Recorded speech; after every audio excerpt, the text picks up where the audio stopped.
I was just so touched by you as a person and just the quality of your character and the depth of your character. And so I've just followed you on Facebook and, read your blog posts and things. And I just wanted to know more about your life. And so as I've been reading The Promise, I haven't quite finished it, but as I've been reading The Promise to the One, I just had so many more questions. And I thought, I just got to talk to you.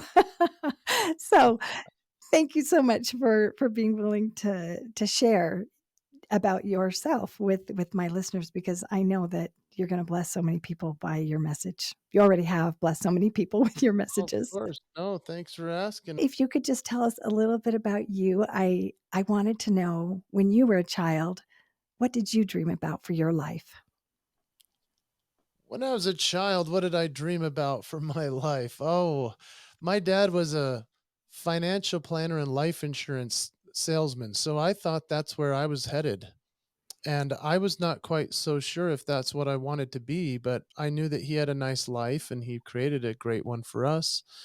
And so that was part of what I thought I wanted to be.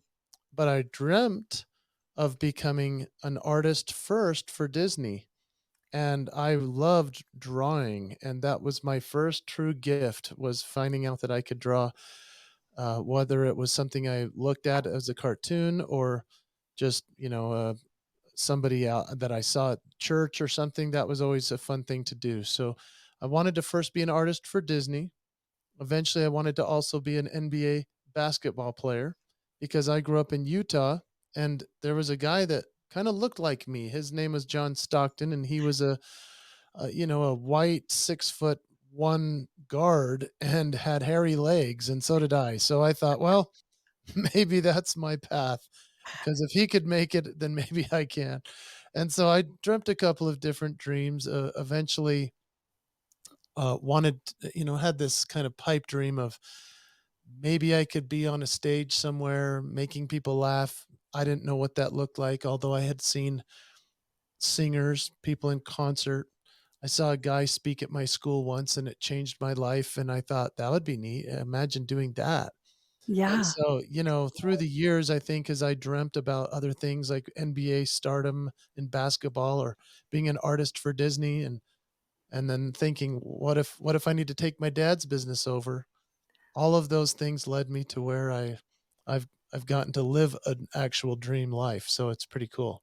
That is cool, and it's interesting how many dreams you had, and how many gifts you recognized in yourself and then later, developed. I mean, like, you didn't even mention music yet, but that was another, talent that you have used, and so so tell me about your process of, moving through your life and using your gifts.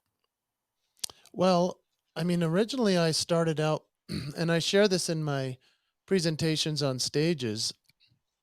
I found out that I was unique because I had a big mouth. And the first day of school, everybody noticed that. And I was kind of bullied for having a big mouth. And eventually it turned into a blessing because I found out with a big mouth, I can smile.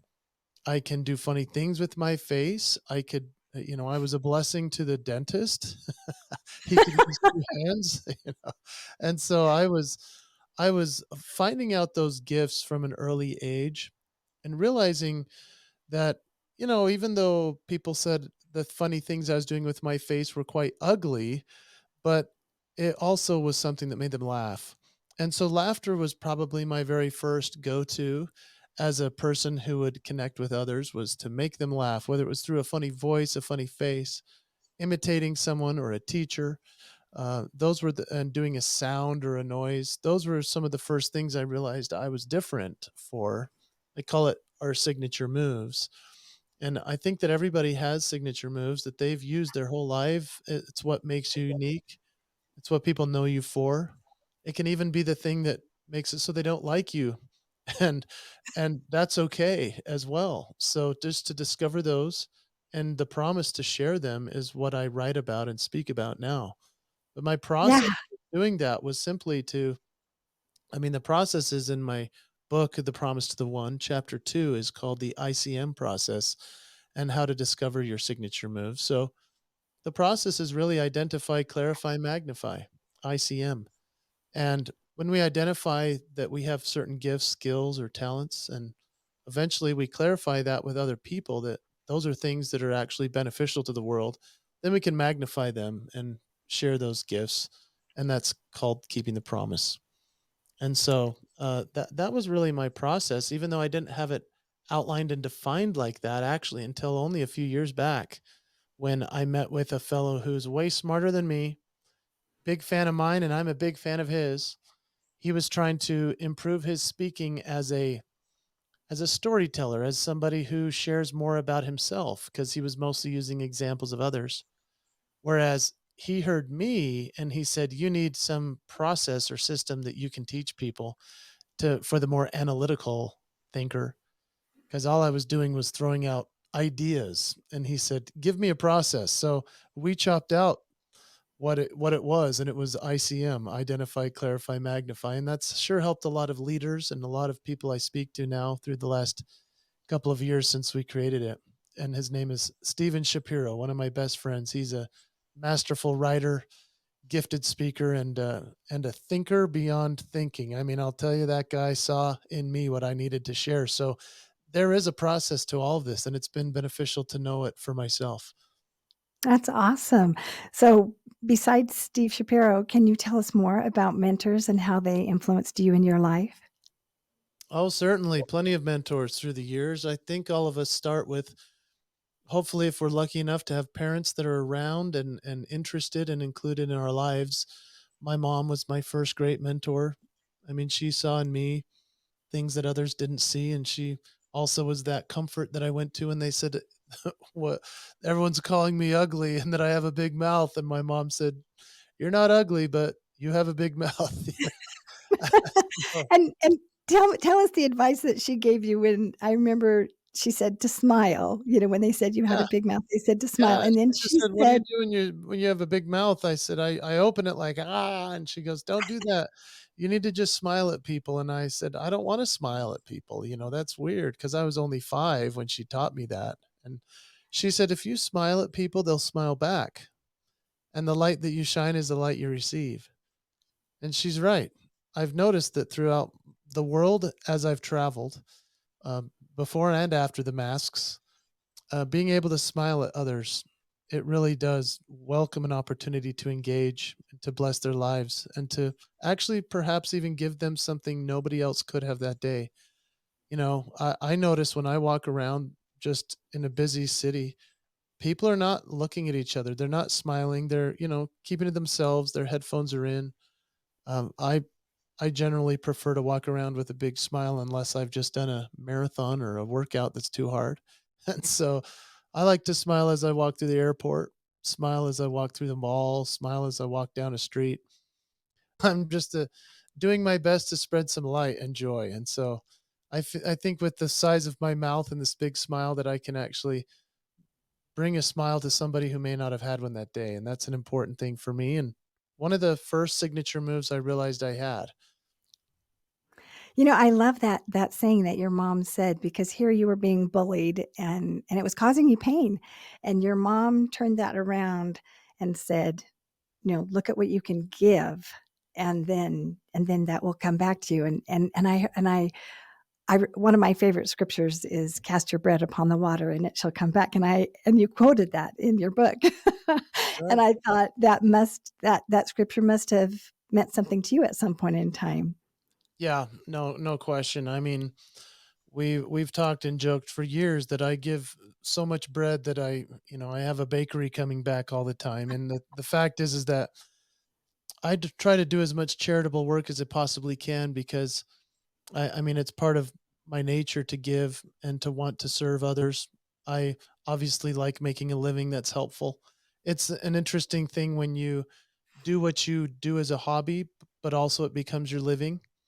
And when you do something that so many people want you to come and do and do for free, that's been a really tricky thing to educate an audience as to, hey, I can't do this always for free. I can do it for free for certain groups, like maybe a church group or a charitable group that really needs something. And so then we set those boundaries. But yes, in terms of giving, and casting our bread upon the waters, I don't believe it comes back soggy or just drifts away. I believe it comes back in spades, and there's a power and a magic in giving as much as we possibly can.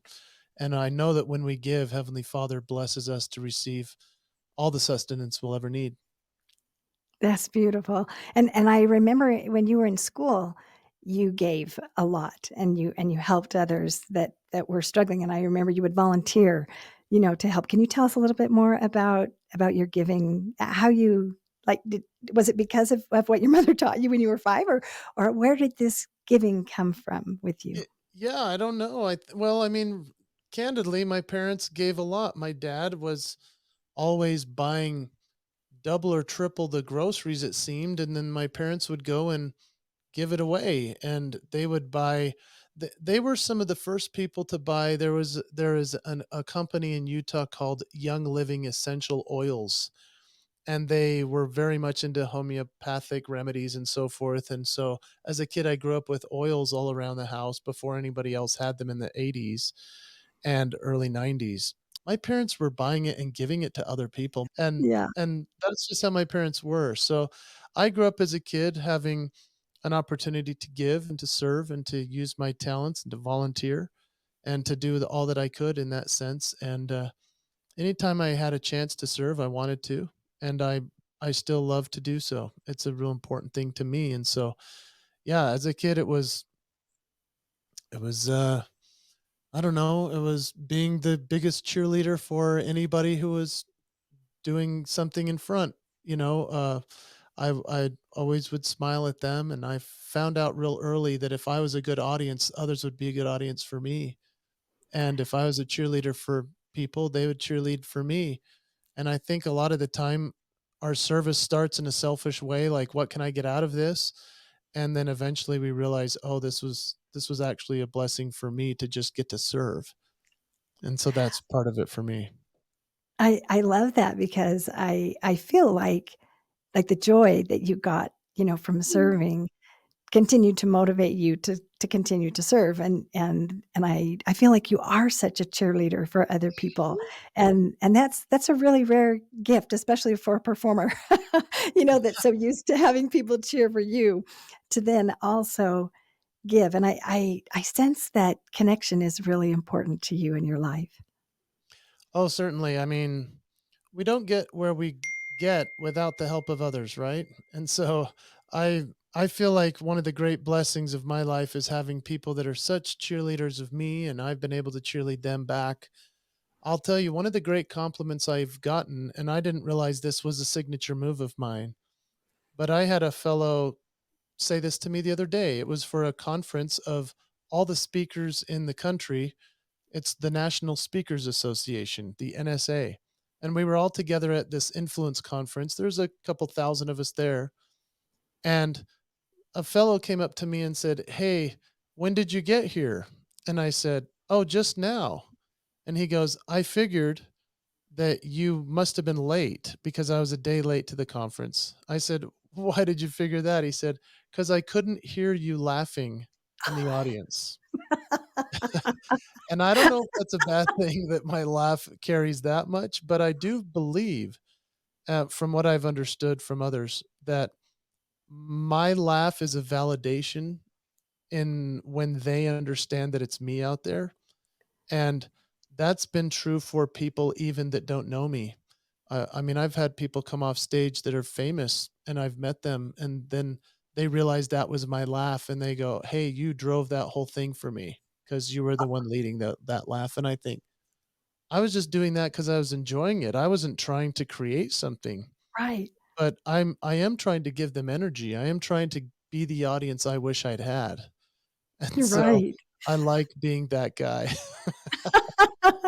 That is awesome. I love that, and I love the energy that you send, to the performer that way, and it does feel really good when you're connecting, and so, I'm sure as a performer, you feel that feeling when you're connecting with the audience, and then to be the audience that's connecting with the performer. Wow. Yeah, and you know what's interesting? Yesterday I spoke to a group of about 50 teachers, and that's difficult because I'm used to speaking to at least 500 to 1,000, if not more. And, the more people you get, the better it is in terms of laughter, and it carries longer, and things land bigger. When it's a smaller audience, it's a little awkward, especially when I'm singing and doing real almost slapstick comedy that requires more people than 50. But there was a lady in the second row, and she was with me the whole time. And I appreciated her so much. And eventually I asked a couple of them what their gifts and talents were. And one of the things that she pointed out was she said, I like people before I meet them. And I was like, what do you mean? And she said, I just assume the best in everyone, and I assume I'm going to like everybody. And I thought, what a cool gift. And especially that she knows that about herself. Yeah. She was the one that was driving the laughter. She was the first one to laugh, first one to clap, first one to respond. And I thought, yeah, I want somebody like that in my audience. I want someone like that in my life. I want to be that kind of person. Can I know that I'm going to like you before we meet? I thought that was profound. What a cool teacher. What lucky students? Yeah, that is profound. That's really beautiful. And I love that you're even known for your laugh, that people can recognize that. I And I guess guess that so. no, I think it's great. My family always says that when they can't find me, like if we're at Walmart, they just stand still and just wait and listen for my laugh, and they're like, "Oh, there she is. She's over there in Oh, that aisle." there you go. See? So, yeah, see, so I can relate to what you're saying. I don't know when my laugh went from just a subtle giggle to a bursting, rousing, arena-filling thing, but I guess I mean, honestly, it's become a thing where my peers have said, "I knew you were there, and I knew I was nailing it because you were laughing," and I'm like, "Right on. I'm glad I can be that guy for you." Well, and I love that you're free, that you're able to just express that happiness inside you, so freely, and so that's a wonderful thing. There's few things like laughter. Laughter's a wonderful connection, and I can testify to that around the world. I mean, I shared with you that some of my talents as a youth were, making people laugh and art, and I was a basketball guy and things like that. Music didn't come until a little bit later when I was in high school, but I can honestly testify that when I was in Brazil as a 19-year-old missionary, I was walking the streets trying to figure out how to connect with people in a different language for 2 years selling Jesus. That's a big sell. And that's a hard one to get doors open, hard one to get people to like you or listen. Eventually, I realized I could make people laugh in a different language and I could barely speak it. That's when you know you're onto something. And I've now made a living through the last 2.5 decades just by being able to connect with people through laughter. That's a very special, special thing that all of us, I believe, have that way of connecting with people in our own sense, in our own way. But for me, being I was in Macau, which is the Las Vegas of China, a couple of months ago, and I just stood up and made them laugh. I just did funny faces and funny voices. They all understood English. It was a fascinating conference. Thousands of people from all over Asia, and they had it in English. And yet I made them laugh not with the things I said, but with the things I did, with my body, my face, my moves, my dancing, my music. It was very interesting. So laughter is a very important part of my life. Oh, that's wonderful, and I do find interesting about laughter, like, I've noticed that if there's conflict or something and you can interject humor, it can just totally de-escalate the situation, and then it's almost like we're on the same page, like we're buddies again because we're both laughing together, and so Yeah. I think laughter has is very powerful. Yeah. Laughter is a great equalizer, especially in a tense situation. And if you can do it appropriately, if you can do it in a way that a family can enjoy it together, or it's not offensive in a corporate professional situation or a religious situation, that's a great gift. And there are plenty of people with that extreme wit. And if you match that with a spiritual integrity, um, uh, uh, that's a pretty powerful thing that most people don't have. Yeah. Yeah, that's true. Well, so tell me about some of the mentors and how they've influenced you in your life. Oh, so many mentors. Talked about my mom a little and my dad. I mean, those are great mentors to have, and they still are. I'm grateful they're still around as they're entering their 70s. And now, the mentors that I really speak about the most on stage are the people that discovered things in me I didn't know I had. And that was part of the ICM process, which I identified for myself what I thought I was good at, but then mentors help clarify what you failed to identify. So it's truly the mentors are the qualifiers of what you need to identify for yourself. So Yeah. there were people like I had a basketball coach at a basketball camp. His name was Coach Tony Engel. And Coach Tony Engel was the assistant coach at BYU, which is Brigham Young University in Provo, Utah. And I went to that camp when I was a sophomore in high school. And he was so funny and so interesting. And then he became interested in me when I met his sons and became friends with Golden and Izzy and Tony Jr. and Elliot. And these kids were just so funny to me as well, and we connected as people. And Coach Tony Engel actually eventually offered me a full ride scholarship for basketball to BYU, even though I wasn't that good. I mean, I was okay. But I remember asking him, "Why would you give me this scholarship?" And he said, "'Cause you're so funny." I said, "You give me a scholarship of basketball because 'cause I'm funny?" And uh, he said, "Jason, you're probably never gonna play much on this team, but what we want is somebody that wants it and that is fun and would be the perfect guy to have around." And that really knocked me out to think that that was an opportunity. When I came home from my mission, that opportunity was no longer there. The coach had left and gone to another school, but he and I still became dear friends and worked on his speaking and his career till he passed away a couple of years ago during COVID, unfortunately. But I'll tell you that mentor for me was somebody who saw something in me that I didn't realize was that valuable. You know, I thought that making people laugh was just a side thing that I would do, and he said to me, "It's valuable enough to offer you a full ride scholarship at a major university. And it's Right. valuable enough that you could make a living at it. You're that good at it." I mean, Yeah. he infused something in me when I was 16 years old that nobody could have. No matter how many friends tell you you're good at something, when a person in a place of influence, a coach, someone you look up to, someone you think's funny too, tells you that you're the funniest person they've ever met and that you could make it, that really helped me. Eventually, he introduced me to my main mentor, Chris Polis. I wrote a pretty much a whole chapter in my book about mentoring about Chris Polis, and I call it the Chris Polis effect. Chris was in his 70s when I met him, and I was in my 20s after my mission. And he just sat there with me on his couch, and I talked to him about my philosophy, and I would perform something and he'd critique it, and then he'd say, "How can you tie, you know, Donald Duck and Goofy to Billy Joel and Elton John?" You know, because I could do all of these different things. And he helped me put my act together.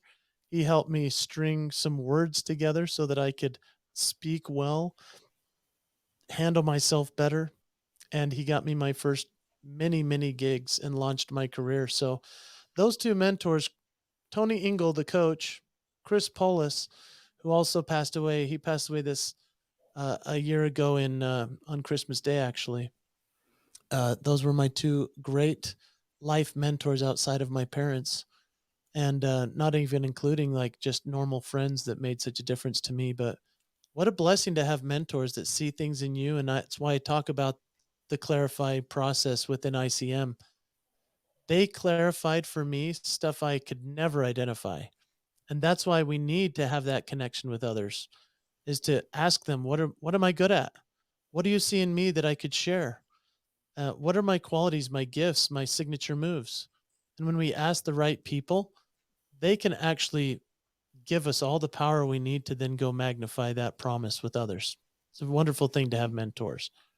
I thought it was so interesting that, that Chris Polis, even, in your video with your last visit, thanked you for mentoring him. And now you're explaining that, I mean, I knew how you had mentored, Coach Ingle, but so it's interesting that they mentored you, and then you also mentored them, and they felt grateful for you as well. So it came full circle. That's interesting, isn't it? I mean, I remember when Chris said to me, he would say, "Hey, man, I'm supposed to be the mentor here. You're teaching me stuff. You need to stop," and then we would laugh about it. But eventually he did say, he said, "Look, it's so cool to think that you've learned so much in showbiz." And because honestly, he had never been in showbiz. He had taken the stage once in a while. I mean, he was a very good, eloquent speaker. Oh my goodness, his vocabulary is crazy. He could remember every Jimmy Durante line that's ever happened in the history of comedy, but like he didn't go and make a career of it. And so as I started to do more and more gigs and events and opportunities, I'd come back and say to him, "Hey, this is what I learned." And he's like, "Hey, now you're the mentor." So he was big on, it's one thing to have a mentor, it's another thing to then become the mentor, and that Yeah. we all have that opportunity. And so when I speak on stage, I share about teachers that were important to me. I share about how a music teacher heard me singing in the hall, and Mrs. she Hall. that's right, Mrs. Rosalind Hall. She heard me singing in the hall in high school, and she discovered me, and that was really a wonderful thing. Excuse me. And Mrs. Hall, I say to the audience, I say, "Look, Mrs. Hall probably came into your life at some point. Hopefully you listened to them discovering you, because she did. She literally said, 'You're not going to play basketball, you are a singer. You are going to make a living with your voice.'" So I had Coach Ingle on one side saying, "You're gonna make a living as a funny guy." Mrs. Hall on the other hand saying, "You're gonna make a living with that voice." And I say to my audiences, have you thanked the person who was your mentor? Do you share their story? And if you can't think of who they are, you're it. And if you can think of who they are and you've thanked them, you're also it. It's now your turn to go mentor and discover others. And that's a really fun message, to realize that we can become the mentor. And I think most of the time when we mentor someone well, they eventually do become the mentor back to us. And that's a beautiful circle. It is. And now you are mentoring with your new YouTube channel. Can you tell us Yeah. more about that? Yeah. Say it again. I'm sorry. Excuse me. I said, so now you're mentoring more even more so with your YouTube channel. So I was wondering Yeah. if you could Yeah. tell us more about that. Yeah. There's lots of different ways to mentor. So the chair behind me is where my mentees sit. And for years, I did what was called Mentor Mondays. And I would have people come here every 2 hours from about 8 a.m. till 8 p.m. And I would just help them and get them launched or give them some advice and listen to them mostly and see if I could help in any way. And usually the help that I would offer was mostly just leading them to the right direction, and usually it was not to continue mentoring with me. But then there were some that wanted more of that with me, and so then we would set something up where I would be able to do that, and that would be time well spent for both of us. But a lot of the questions I would get were the same over and over. People would a lot of the times come to me and say, "I want to become a performer," or "I want to make a living as a speaker. How do I put a speech together? How do I not be scared of speaking? What should I do to be a good speaker?" I mean, all the same questions over and over. And so eventually I created a course called How to Make a Career from the Stage. And it was really just like a 60-page workbook with multiple videos that I put together, and people would buy that for like, about $1,000 online course. I did some retreats and some other things, and I'll be doing more of those things in the future because now so many people are coming and asking. But at the time when I put that together, I thought I should probably be doing this on YouTube, where at least it's free to the open public that anybody could go watch and see what I'm going to be teaching. It's almost like you give them a topic, or you give me a topic, and I'll share as much as I can about it. But then, I can only give you 5 or 10 points in a YouTube video, and then there's a whole lot of other things we can talk about that's personal to the performer or speaker. And so, yeah, recently I've launched a YouTube channel, and we're going to actually be officially launching it this week. And so I'm excited to share with everybody about it. It's just my name, Jason Hewlett, but I'm still trying to figure out how to lead people to the correct channel because I have multiple channels. This is an actual educational channel where I'm answering either questions or speaking on specific topics about speaking. So if you go to Jason Hewlett on YouTube and you type it in, you'll probably find a couple of different channels. And the channel you want to find is the one about with only a few videos so far. But I'll be recording. I've already recorded 20 videos per month that are 10 minutes or more each, and it's a lot of content. And so we've already recorded 40, and we've got 20 more this month of August, and then yeah, we'll be cranking it out. I'm excited to flood the internet with YouTube free videos people can watch and learn, and hopefully it's helpful. And then if they want to learn more, they can come to me about mentoring or coaching or even retreats and other things that we're doing to teach and help them get to a place that they can really feel comfortable on stage. That's so generous of you. So generous. When I saw that you were doing that, I thought that's just so aligned with your generous giving nature to do that and to share that, with because there are so many of us that want to learn from you. And so to have you just open your heart and share that, that's so generous of you. Well, I appreciate that, but I don't view it that way. Honestly, I view it as like here's the thing. Try filming a 10-minute video just talking about one topic. That's a hard thing. Yeah. Now, try to film 20 of those in one sitting. That's a really hard thing. Now, I'm challenged when I get on stage because that's always a challenge. Winning an audience over, having the right audiovisual equipment, whatever the setting might be, being prepared, getting there on time. There's lots of things that go into it, right? There's a whole different animal to trying to create this much content. And in reality, as much as I feel like I'm giving and trying to be helpful, it's also helping me in such a massive way to exercise my brain and to recall what I've been through over the last 23 years doing this full time. It's really been a wonderful exercise for me. So it's beneficial to me in terms of working out my brain and trying to become better at video, which I have not really mastered. I'm okay on video, but I'd like to become the kind of guy that they watch me and say, like, I have to watch all of these. I would like to get to that point. And I think when I'm on stage, people a lot of the time would say, I could have listened to you all day. That's a nice place to be at. I would like that to be the same on video too. Yeah. Well, and that's interesting because here you are even recognizing the gift that is coming back to you to be able to crystallize that and to be able to remember that and articulate that's blessing you by Yeah, giving. And that's just that's just so you. And it just goes right back to what your mother, taught you. And so that's a beautiful thing. that's very kind. Um, I was going to ask you about the promise. Why did you decide to focus on that and to have that philosophy? Tell me more about your why behind the promise to the one. Well, there are three elements to a promise, and I talk about how the first is your audience, and the second is the family, the third is the one. So the audience are your clients or your customers. If you're in business, if you're a teacher, it's the students. If you're a preacher, it's the congregation.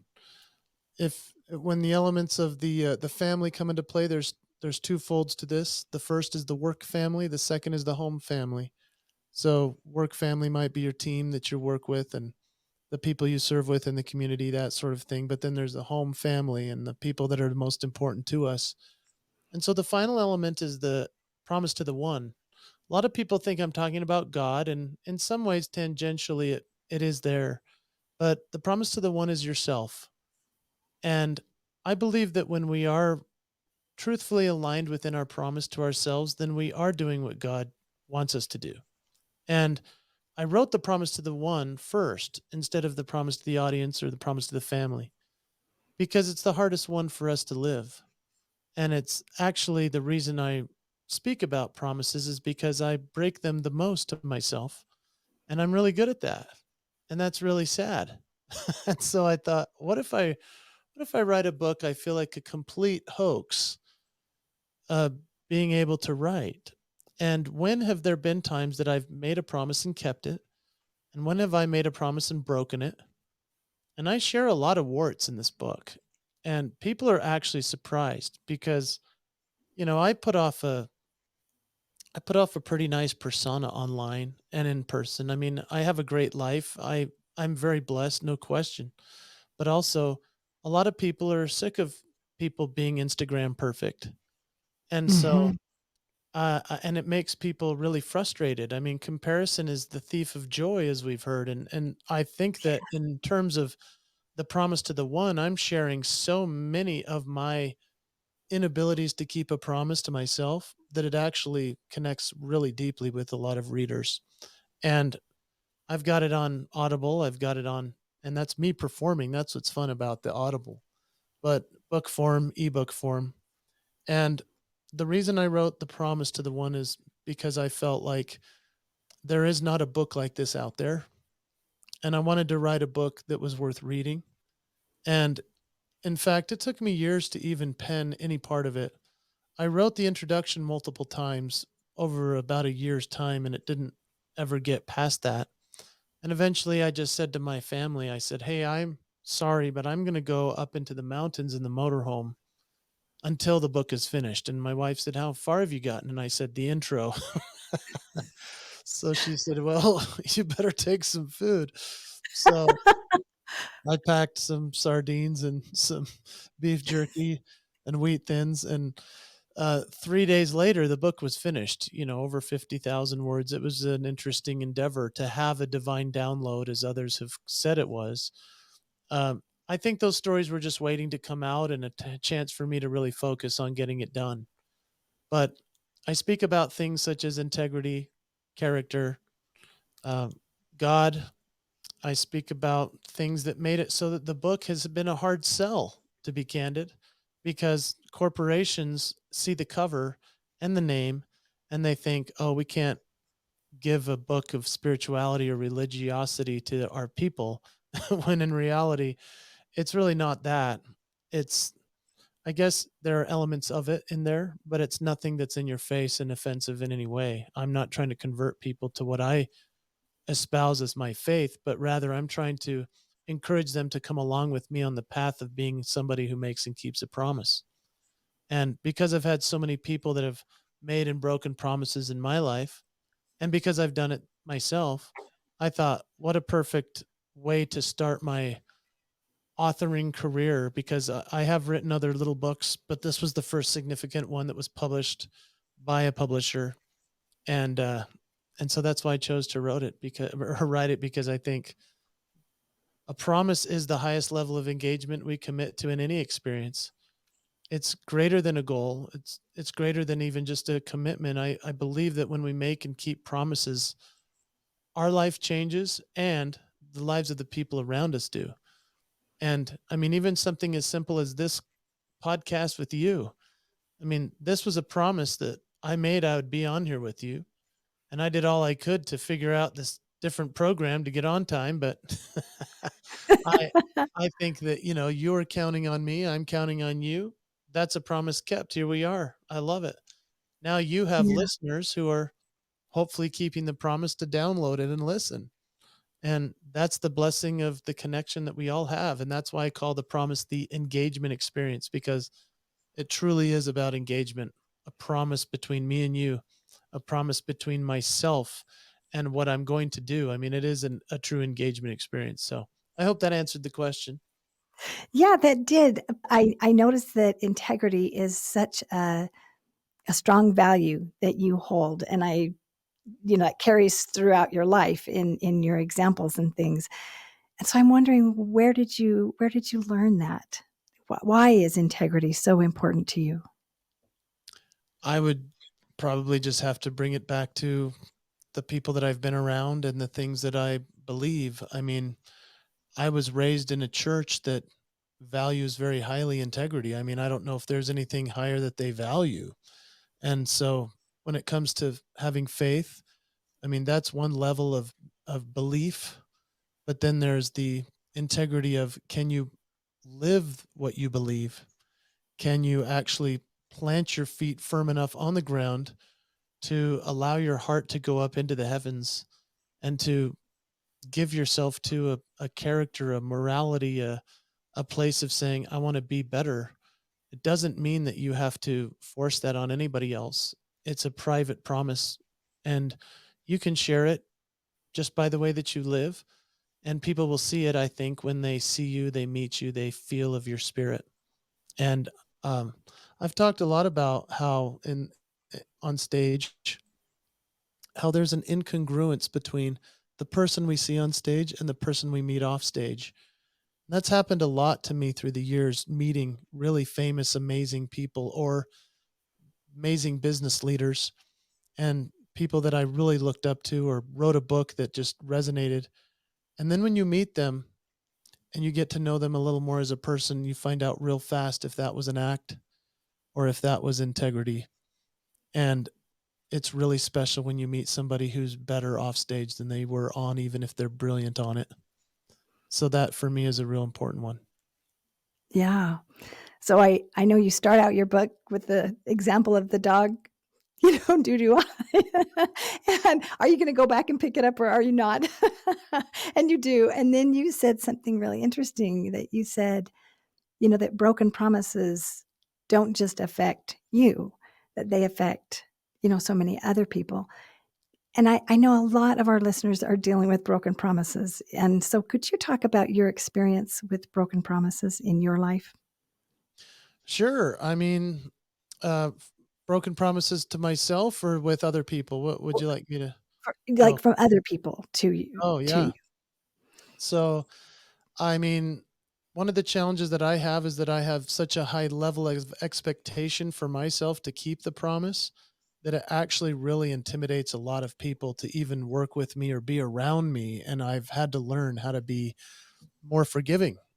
And I think the forgiveness part is something that I wrote quite a bit about in the book too, because I had to forgive myself in that sense where I was breaking a promise to myself, but also lots of people breaking them to me and me being like, I don't know if I can ever work with them, talk with them. I mean, I'm that guy. And so I've had to really be careful to be more forgiving, more generous, more willing to look past or even understand the backstory. I have found, however, that if somebody's, let's say you're about to break a promise, and obviously you don't want to because you made it, but let's say it's just a simple thing such as you're going to be late for a meeting. Let's just say that's it. The quickest way to be able to get through a broken promise is to communicate. That's it. To just send forward a text and say, "Hey, I'm so embarrassed. I'm running a half an hour late. I'll make it up to you." That's way better than not saying anything at all. And because the person, when you meet them and you get there a half an hour late, they're going to be steaming, probably. And so for that person who's sitting there thinking to themselves, wow, they never texted me, they didn't call, I'm going to wait for this half an hour, but we'll see if they show. Uh, the promise comes into a place of saying, what is your promise to yourself in terms of the engagement with other people that you're willing to live with? And so sometimes there will be broken promises to us, like a spouse would cheat on us, right? Or some huge thing like that, or a business Mhm. partner steals money from you.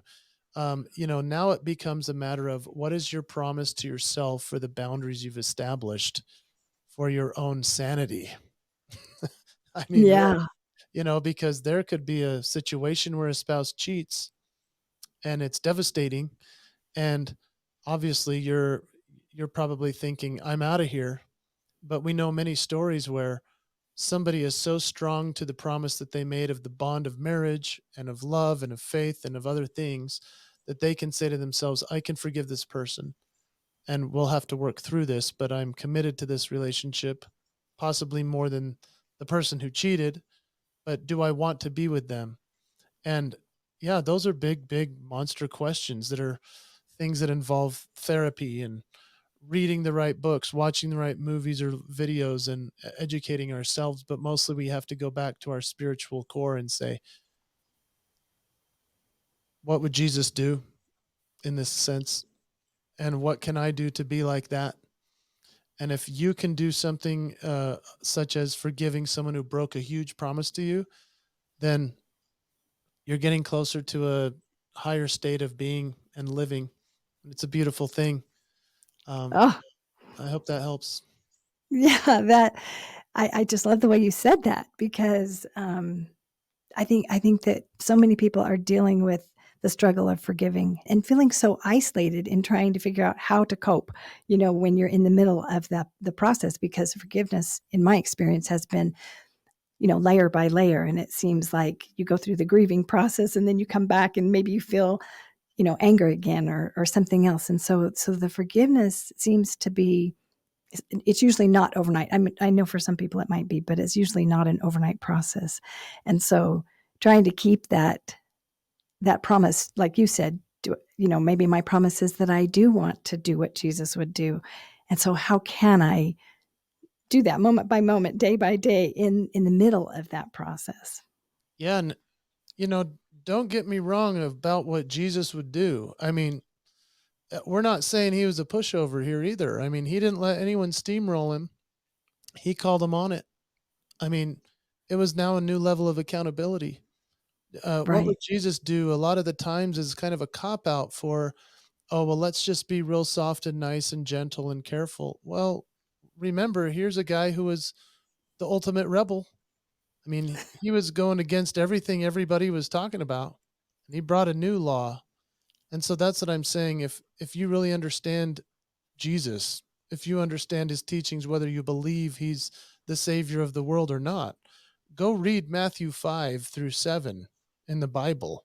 And read the Sermon on the Mount and see he's not just letting people roll over and playing dead.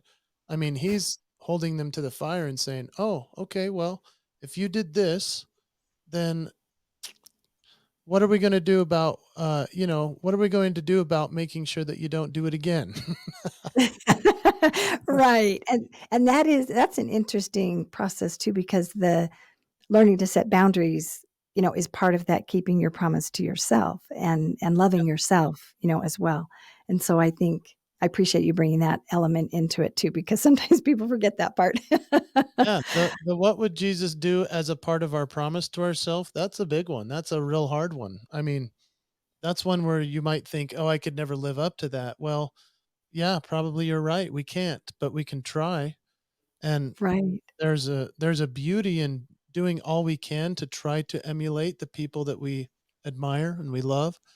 And I'll tell you, I had an experience in our neighborhood that was very unfortunate. And in fact, I was wrongly accused of something really that was really hurtful to me after I had given a lot in terms of I had spoken and I had given some sermons and things were not taken the way that I intended.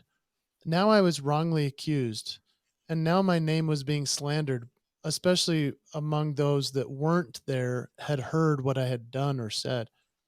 Now, I had a really hard time forgiving everybody because I thought, wait a minute, I gave my time. I traveled up to the mountains. I was serving the people I was with. Like, who do they think they are? I'm a professional speaker. I know how to communicate well. It was not taken appropriately by the people that I was speaking to or taken in the way that I meant it to. And I had to really reconcile with myself, to say, well, the Savior was wrongly accused. And, you know, I'm no savior, that's not what I'm saying. I'm saying if he could take it, and he was so passionate about not coming down from the cross while he's being mocked, that he's so passionate, he's not going to just, like, blast fire and a hailstorm around everybody to get the cross off of him while he's carrying it, and they're mocking him, spitting at him. He's the God of the world. I mean, he could have done anything, and yet he was humble enough to take it, and he didn't need to prove them wrong. He just needed to move forward, and he needed for them to understand eventually, and I think that they did. Oh, I think that guy was wrongly accused. And I think that that's a big thing I've had to learn in the recent years. Actually, it's this was a couple years ago this happened, and I had to go person to person, house to house, asking for understanding and forgiveness, even though I was not there to try to set the record straight. I just took it, and it was a kick in the butt. It was Mm, horrible, and it yeah. still hurts even right now talking about it. I still feel that pain in my neck that comes up as I talk about it. And so I'm still working through it. I'm still healing from it, but that's my own little grief process. But the promise was to share what I know is true and to do something and say something that I knew would benefit the people listening. Uh, the promise was of other people that they needed to set the record straight because I had said it wrong. And that's a really hard thing for everybody because everyone thinks they're right. So Yes.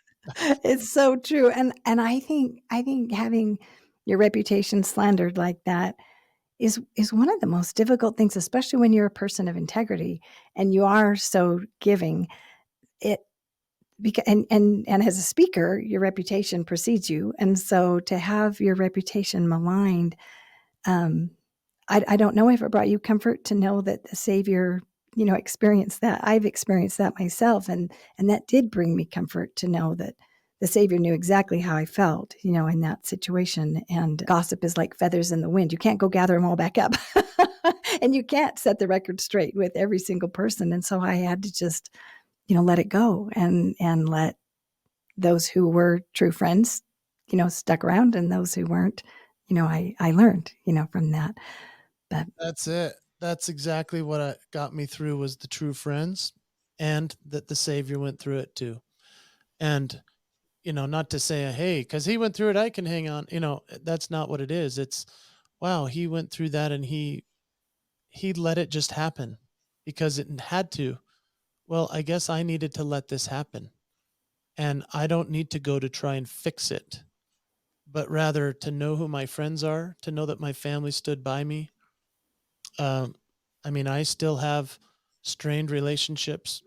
I found it really interesting the same week that this happened to me, and literally my name was being dragged through the mud in amongst the people that I have served and loved and given and donated money and you name it for 20 years almost now. Uh, I received an international service award in the mail from an organization that said, "Thank you for your service. You're one of the great servants of humanity." And I'm like, "Well, tell my neighbor," And wow, the timing. the timing was insane. My wife and I laughed out loud when we opened the box because she had just gotten done with another phone call of a you know, of a woman in our area that was just so upset at me. So my wife was like, "Wow, it's so fascinating what misunderstanding can do, Yeah. especially, almost 20 years of serving, loving, caring can be dashed in one misunderstood moment." That's Mhm. pretty terrifying. And Yeah. the promise to me in this area is to first of all not sell my house and leave. The second promise to me was to just keep serving and to keep going. And uh, eventually, by your fruits, you shall know them. Right, right, and it takes a while for the proof to come out in the pudding. Yeah. But I think that enduring those kinds of experiences for me, the other thing was, I became acquainted with God in my extremity, and as he succored me through that, it was such a bonding experience for me with the Lord because he was the only one that could succor me through that in the way that I needed, because he did know, and he did understand, and he understood me, and so I'm sure you experienced some very tender moments with the Lord through that as well. What a great way of saying it. That was beautiful for sure. I would second that and say I am a guy who for the last 23 years of my career, I have essentially had very little conflict. I've had plenty of naysayers if you read YouTube, comments from my comedy and stuff. I mean, that's just goes with the course, but in terms of having any type of real disagreements or conflicts, there really hasn't been in my life. And so I needed to experience that aspect of it, to be misunderstood, to be misaligned, to be have your reputation slandered, to have those things happen to me are important, as horrible as they are.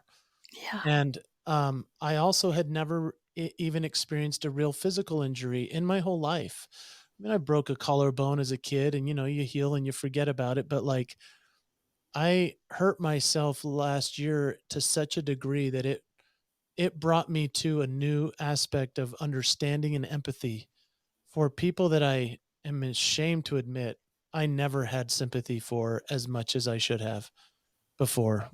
People in physical pain, people with mental challenges or emotional anxiety and stress and these types of things. I have been gifted those injuries over the last few years, and I never expected that would happen. And I'm so thankful because it's brought me to a new level of loving and kindness and forgiving, and it's Oh, it's changed my promise. that that is so beautiful because, when you had your knee injury, I imagine that's the one you're referring to, but, Yeah. um, when you talked about the lessons that you learned to look at that as a gift and to look at this previous experience, your reputation being slandered, to look at those as gifts, that is so powerful because that changes your whole paradigm when you see it as a gift, and I think that's a process too, but could you speak some more about the lessons that you learned through the knee injury?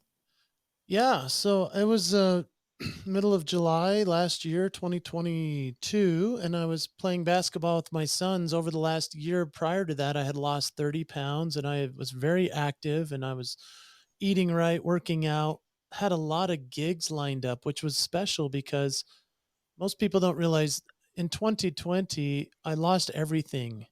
Every single live performance was gone. So I had to shift for the next essentially 6 to 8 months into a virtual performer and speaker. That's a really tricky situation going from being applauded for and seeing reactions of people in front of you to now talking to a wall.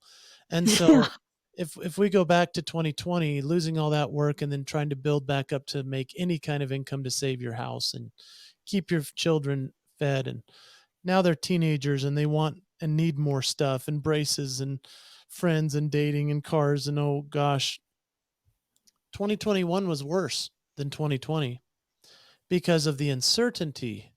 So in 2020, everything just got canceled and everybody agreed with that. 2021, it was like, yeah, we're having an event. No, we're not. Yeah, we're having, no, we're not. mm, And so I lost more money and time and momentum in 2021, even still than 2020, because I could at least make a living on virtual gigs in 2020. right. So my comeback year was 2022. And I'm only setting that up to let you know that I was rolling. I was going. I was doing every gig everywhere. I was doing awesome. I had lost this weight. I was feeling good. And I played basketball with my sons at a local gym one evening. It was something I had promised myself years ago I couldn't do when I had kind of somewhat injured a knee about 20 years prior. And I thought it'd be fun to play with my sons. And they only saw me play 2 or 3 times before this happened, but They didn't know how good dad could be as a basketball player, and that so they I wanted them to see. And I was doing really well, and I jumped up for a rebound, and my kneecap came off of my shin and it went up my thigh. Most people don't realize that your kneecap is kind of the middle ground that's holding your your shin bone and essentially your quad muscle on top of your thigh together. And so it detached from my shin and the kneecap zipped up my thigh as my leg buckled back because there's nothing else it can do. It can't stay straight anymore. And I was in quite a bit of pain, obviously. But the first thought I had was I yelled, no. I yelled no because I knew I had gigs lined up that I was going to be unable to do now and provide for my family. So after having just come back from all of this, financial distress, now here I'm laying there on the gym floor with essentially a viciously broken leg. And people thought maybe it's a dislocated knee. I was like, this is not a dislocation. This is bad news. I'd never even heard of it, but it was called a patellar tendon tear. And mostly professional athletes get these, or overweight men in their 40s trying to play basketball with their kids. And so that was me. And I mean, literally, I went in the ambulance. They were taking pictures of it because they had never seen it in person. The ER was taking pictures of it because they had never seen it outside of medical school books. And I was quite terrified. I had to have my leg in a straight leg brace for 2 months, and that was really interesting. I had no way of doing everything for myself, and I couldn't even put socks on. I mean, because you can't bend your leg for months until it heals and the surgery. So I'd never gone through major surgery or major injury or anything.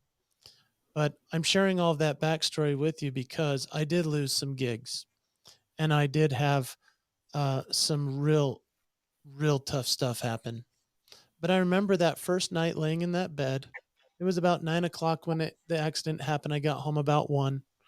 My brother, my bishop, and my 2 sons all had gotten me to the bed. And I'm laying there. My wife was at girls' camp, which she's in charge of every year. So she was in the mountains with no way of knowing this had happened. And she was there for a few more days before she came home with my daughter. And I laid there in that bed alone. And I remembered thinking, okay, I can't walk. I can't, I don't know what I'm going to do next. Insurance is tricky when you're self employed. Mhm. A lot of things came together in that moment. The only thing I could rely on in that moment was a prayer. That was it.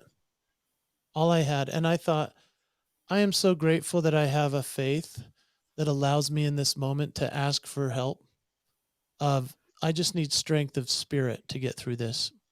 And Right. why would this happen now? Mhm. And the answer was uh you needed to learn this and this is a gift. And I was like, okay, tell me more. And it was like, you're going to be able to now connect with so many more people than you ever have been able to because you are now going through something that will be relatable.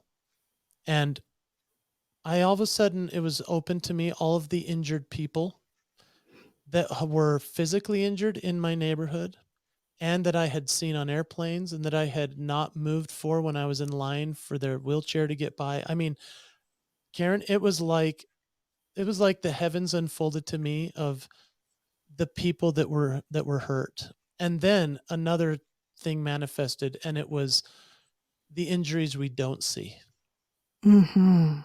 like anxiety, uh, depression, the challenges people go through. Like I laid there as if I was being manifested to. It was my Paul of Damascus moment. I'm telling you, it was such a gift. And I Wow. was so determined in that moment to say, this is not going to be a bad thing. This is amazing. And I'm going to tell everybody about this journey.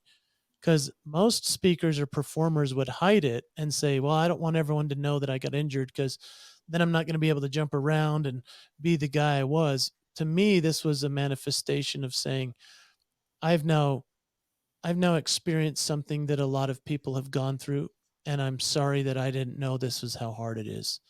And that's what I shared for the next few months in everything I wrote and did. And it was a very eye-opening, but mostly heart-opening moment for me and experience. I'm so grateful I went through it. And I can bend my leg now. I mean, my knee is fine, but it still hurts every day, you know? Mm. And it will, I think, forever. And that's okay. It's a reminder of everything everyone else goes through because otherwise I'm too selfish to remember.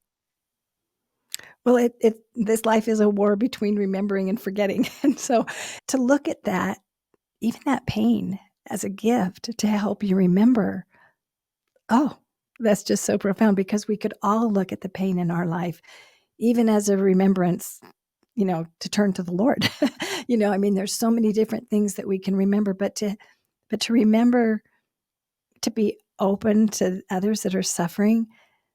First of all, you have more authenticity now because of what you have gone through. And and like you said, the connection that you are able to make, with other people because anytime you experience it and walk in those shoes, you talk differently and you respond differently and you connect differently than you did beforehand. And so that just really touches my heart to hear how that has been a gift. I'm so grateful that you shared that with us. Well, thanks for asking. And I obviously have been around people that have been injured. I mean, my mother-in-law made it through cirrhosis of the liver and had a liver transplant. That's a miracle story.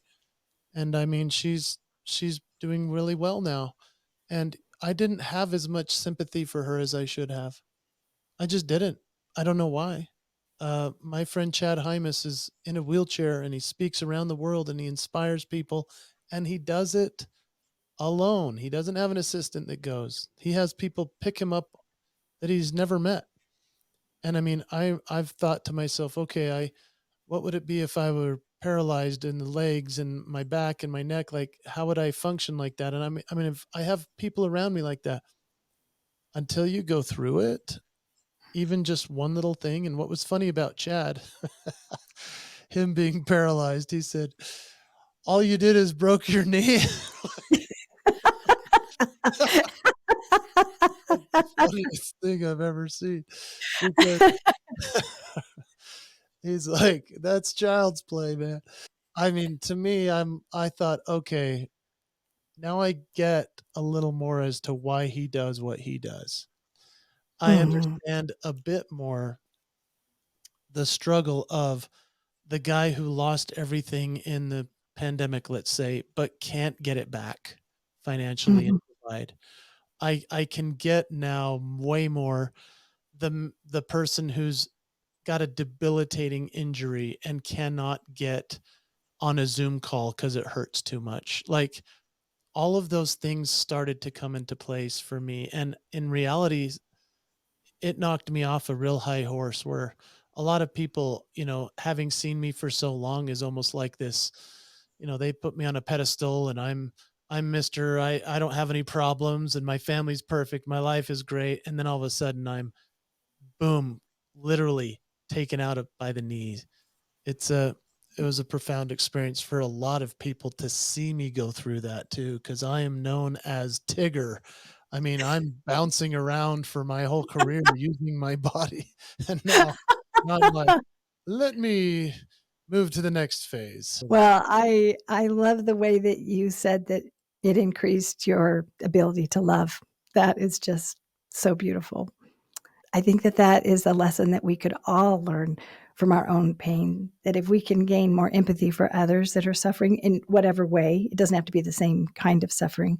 Like you said, it could be emotional suffering and that, and we can have more love for them. Well, that's our ultimate goal. That's our ultimate promise, right? Is to be more like the Savior and to return to live with him. Well, and when we go through something that tragic or that challenging, whether it's financial, physical, emotional, mental, you name it, uh, that's truly where I believe the hero within shows up. I mean, it's one thing to be your best when everything's going great, right? It's a Right. whole different animal when you have all things against you. You have guns pointed at you. You have no opportunities ahead. You have everything. You're being buried alive. Okay, now what? I mean, Mhm. that's the that's the mark of somebody who truly can say to themselves, I want to live the promise that I made to myself, that nothing would get me down enough that I won't continue to have faith and to keep going and to keep inspiring others, to keep smiling even when I'm brutally injured inside. Can I Yeah. still shine a light, even if it's not emanating from me, but rather a reflection of the light that comes from above? I mean, that's what we're trying to do anyway. And so if we can do that even in our darkest hour, then we've touched a lot of more people than we possibly could have otherwise. Oh, that was just so beautiful. Thank you so much because it is so true. Sometimes you feel like you're in such a dark place. You don't feel like you have any light to shine, but we can always be a reflection of the Lord's love and his light. So thank you so much. Thank you for being with us today. It was beautiful to meet with you. My pleasure. Thank you. What a deal. I'm so proud of you for doing this show. Thank you. It's such a rewarding experience for me to meet with my guests and to hear their stories, and I feel like I make a new friend every time, and then I feel like we, share our faith and share our love and connect, and I love connection like you, so I felt so connected with you when I read your book, and every time you have a post, I mean, I remember your post about falling in love with your wife all over again in Target. And I had no idea you had 100 million listeners, I mean, viewers until you said that in your book, and I'm like, "Well, no wonder." It's kind of a But wild thing, but I yeah, appreciate you it very is. much. I appreciate your vulnerability, and to share your heart because so many times, like you said, you just wanna know more about but I hear this side of you, but I wanna know the behind the scenes story, so thank you for taking the time to share your behind the scenes story with us, for your generosity to meet with me and share your heart with me. No, my pleasure. Thank you for having me. This is a special chat with you, Karen. Appreciate it. Have a great day. You too, bye-bye. Okay, bye.